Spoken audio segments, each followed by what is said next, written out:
В предыдущем видео я поделилась своим видением образа жизни в стиле slow living. В комментариях были разные размышления, многие поддержали, уловив посыл близкого мне образа жизни, но были и другие мнения.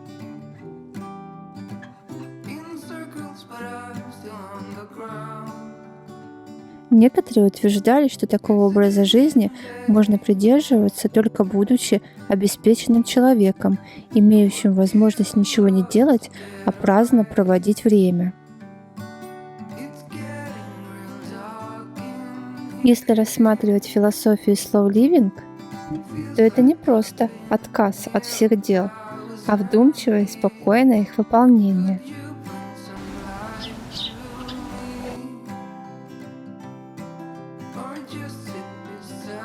А что касается финансовой стороны, то есть выбор современных предложений.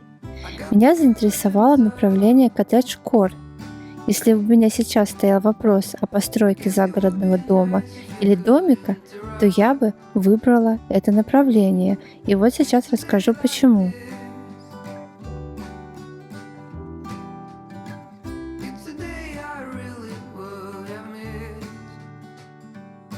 Коттедж-кор — это такое направление, романтизирующее дачную жизнь. Философия этого течения учит замедлиться и ценить окружающие мелочи, быть ближе к природе.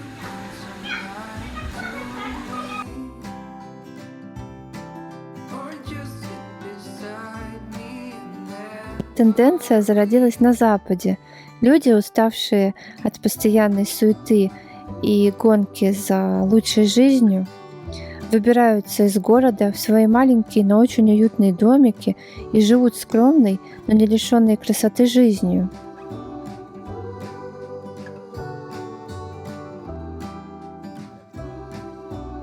Выращивают в своем саду цветы и разбивают небольшие огородики, занимаются рукоделием или другим творчеством.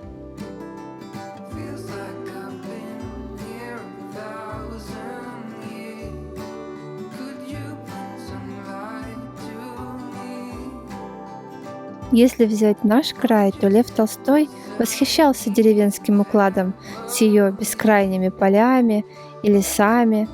Аристократия тогда выбирала отдых на российской даче.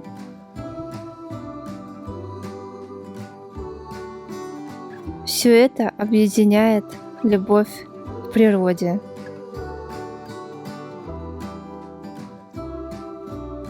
Вспоминая свое детство, даже не верится, что дачный стиль теперь так популярен и несет в себе философию бегства от избыточного потребления, городского стресса и остальных капиталистических задач.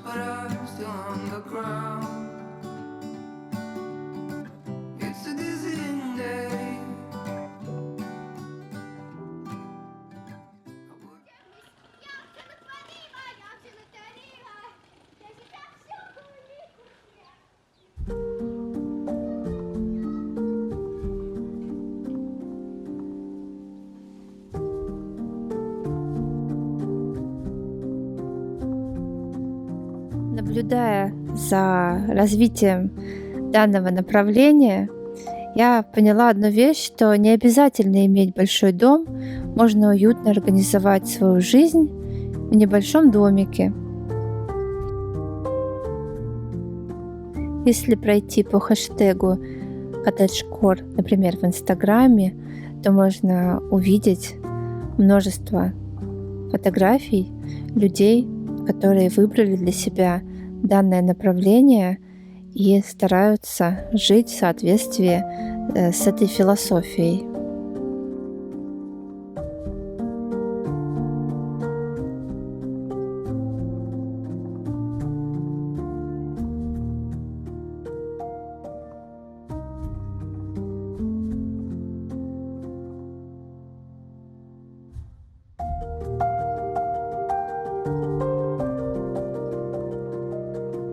В детстве я очень много времени проводила в деревне. И, конечно, там было много своих забот, когда тебя не отпускают гулять, пока ты не прополишь грядки или не соберешь ягоды с куста. И вот направление коттедж-кор, оно буквально возвращает в то детское время, наполняет вот этими теплыми эмоциями, которые, казалось бы, уже давно для нас потеряны.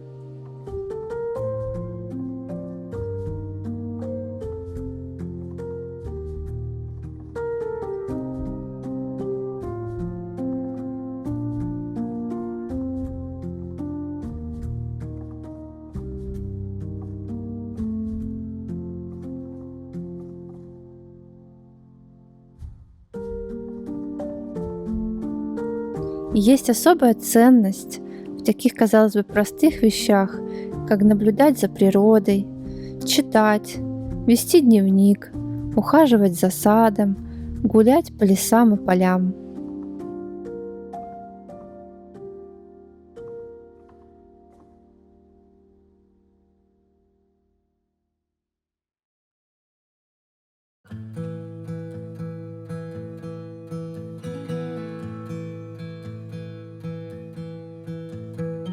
Мне так нравится, что все больше и больше людей с особым вниманием начинают относиться к тому, где они живут. Устав от чужих ожиданий, неопределенности, люди находят смысл в простых вещах, отказываются кому-то что-то доказывать и участвовать в гонке кто круче.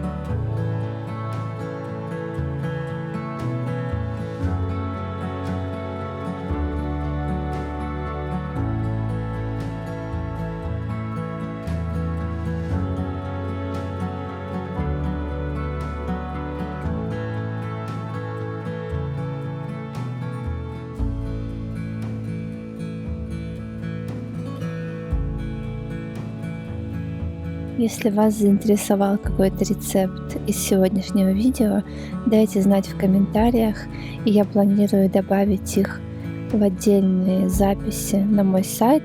Ссылка будет под этим видео. Пишите, какие рецепты вы хотите, чтобы были добавлены на сайт с подробным описанием. На этом видео процесс приготовления очень простого, но вкусного яблочного пирога.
Коттедж-кор имеет свою внешнюю эстетику. Это своего рода пастуший сельский образ жизни, в искусстве он имеет название пасторальный жанр. Плюс сюда гармонично вписываются феи и эльфы, сказочные лесные тропинки, тенистые сады и деревенские домики.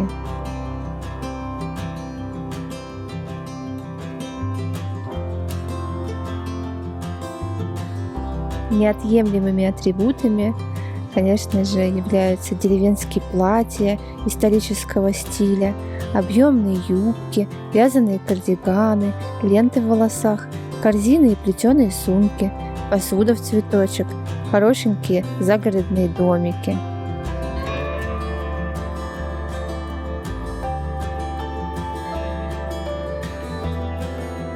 Но главное, что коттедж-кор учит ценить простые вещи, создавать что-то своими руками, приготовить что-то вкусненькое или напитать себя силами, гуляя на природе.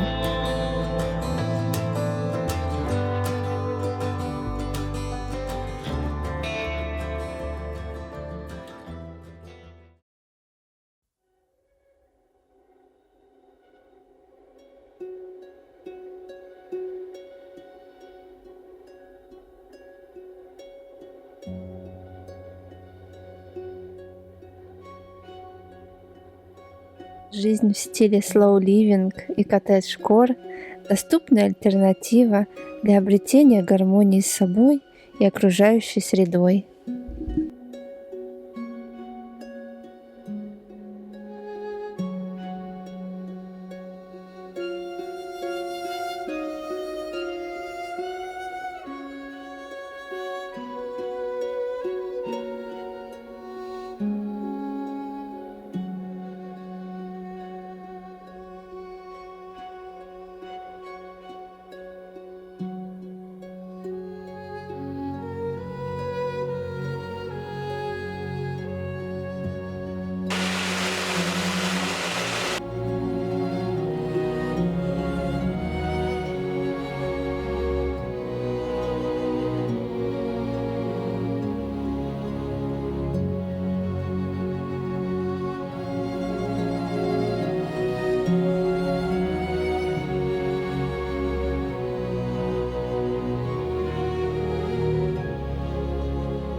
Чтобы оставалось время для более приятных дел, многие процессы в доме я стараюсь автоматизировать. У нас теперь появился новый робот-пылесос RoboVac Eufy by Anker. Он понравился тем, что работает с системой умного дома, и через приложение можно легко все настроить. Давайте попробуем вместе это сделать. Корпус пылесоса достаточно тонкий и легкий. Это отлично, значит пылесос легко пролезет под мебелью и не застрянет там. Я смотрела характеристики, он один из самых маленьких в своем классе. Я скачала мобильное приложение и теперь соединяю его с пылесосом. В мобильном приложении есть история уборки, настройка мощности, запуск по таймеру. Еще он работает с Алисой и Алексой. Можно управлять системой умного дома голосовыми командами. У робота множество датчиков. Есть даже датчик высоты. Он не падает с лестницы, что очень хорошо для второго этажа. Так как пылесос имеет функцию мытья пола, в комплекте дополнительно есть запасные тряпочки и вот такая вот водонепроницаемая подставка для зарядки пылесоса. Пылесос собирается очень легко и быстро, достаточно снять все наклейки и присоединить щетки. Теперь осталось его зарядить, и пылесос будет готов к работе.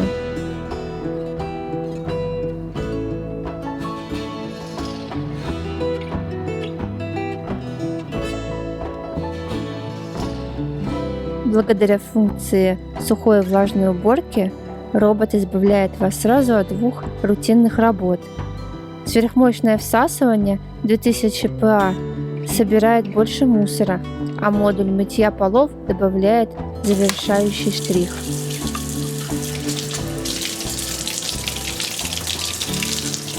Если сравнивать данный пылесос с другими роботами-пылесосами, благодаря датчику отслеживания уборки обеспечивается более точная уборка всех типов поверхностей.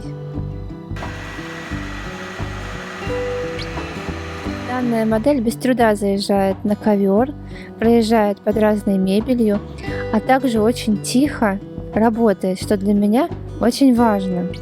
Пылесос Eufy by Anker меня очень порадовал, убирает он хорошо, чистый контейнер, так как его можно мыть водой, приложение удобное и сам он очень тонкий и компактный. Удивительно, как в таком маленьком пылесосе столько функций. Технологии идут вперед, и с помощью таких вещей можно упростить бытовые домашние дела.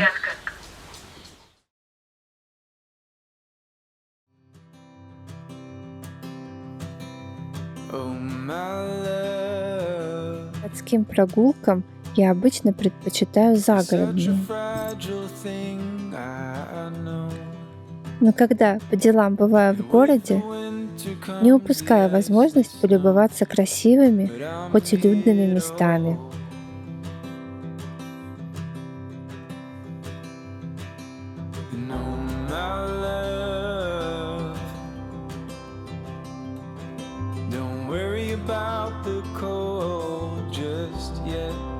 Лето в Петербурге всегда богато гостями, а особенно в этом году.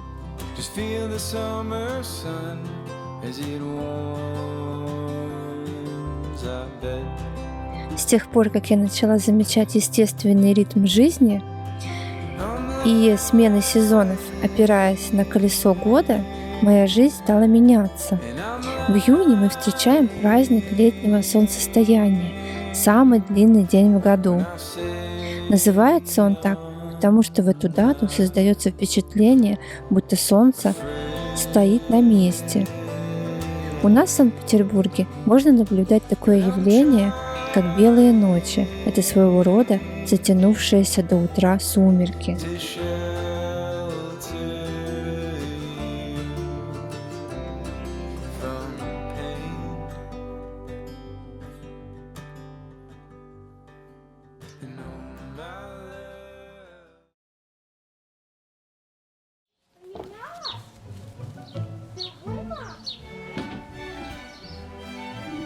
Обычно утром я веду так называемые утренние страницы по книге «Путь художника» Джулии Кэмерон. В предыдущем видео обещала поделиться этой практикой.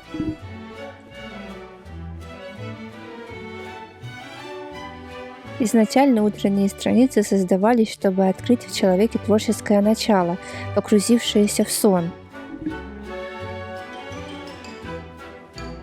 Периодически я забрасываю это занятие, но когда чувствую тупик, всегда возвращаюсь. Они действительно работают. Это такой своего рода разговор с самим собой. Листы бумаги, с которыми можно поделиться всем, что беспокоит, без капли стеснения. Ведь не всегда мы чувствуем себя безопасно, когда делимся всем тем, что находится у нас в голове. И поэтому утренние страницы — это самый лучший вариант, чтобы раскрыть то, что таится у нас внутри, и найти этот чистый источник, который возвращает нас к самим себе.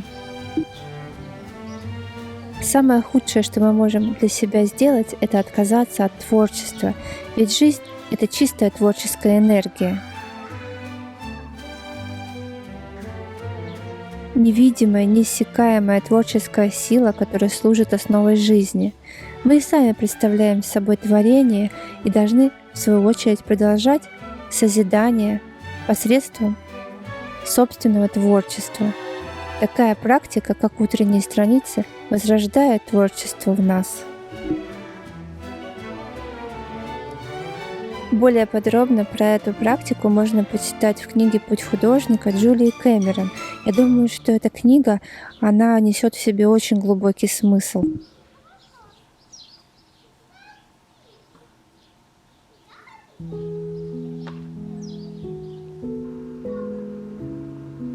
Существует еще вторая мощная практика под названием «Творческое свидание».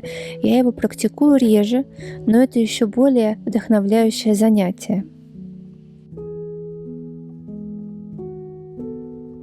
Взлеты и падения в творчестве явление привычное, но бывает непросто вернуться после неудач или критики каких-то значимых в нашей жизни людей.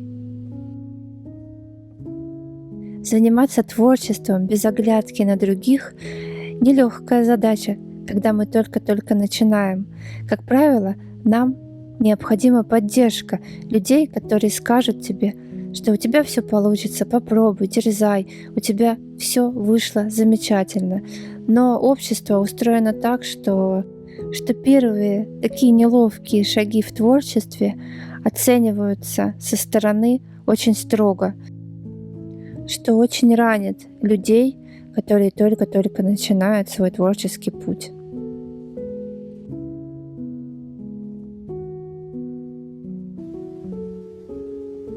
Благодарю вас за просмотр этого видео. Рада читать ваши добрые послания в комментариях. Встретимся обязательно там или в Инстаграме. И до встречи в следующем видео.